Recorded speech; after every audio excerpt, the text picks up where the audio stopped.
Well, the possibility of a decline in the federal estate tax exemption raises real concerns about liquidity in agriculture. Having a lack of liquid assets to pay costs associated with death can present succession planning problems for farmers. Roger McEowen with the Washburn School of Law joins us now with the very latest. Roger, so good to have you with us once again. What are some of the typical problems of liquidity? Well, good to be with you, Tammy. And this is a big issue for a lot of farm and ranch families, especially those that want to pass the operation down to the next generation.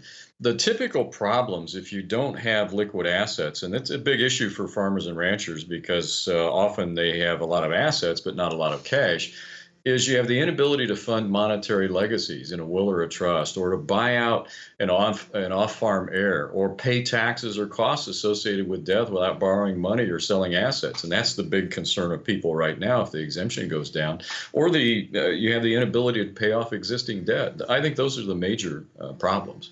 Right. So what do farmers need to keep in mind when it comes to pre-death liquidity planning? Well, I think that a good place to start is it's a good idea to make a current estimate of your existing monetary obligations that the estate is expected to face upon death. And of course, that's a function of what's going to happen with the estate tax exemption and where asset values are going to go. And then what are you doing with your excess funds in the good years? A lot of farmers just plow it right back into the operation and repair things and fix buildings, buy more land, for example, which is illiquid. But are any post-tax investments being made in relatively liquid assets? Then is there adequate life insurance? Do you need a buy-sell agreement if you're going to transition to the next generation?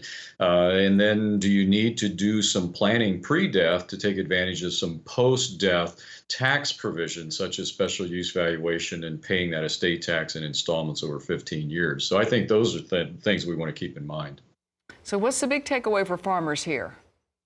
Well, I think the big point here is if the intent is to keep the farming or ranching operation intact from generation to generation, it's a good idea to start doing some planning now, kind of thinking ahead as to what the transition might be like and what our needs are going to be. And that's a tough thing to do now, but we need to try to get people in that frame of mind to think that way.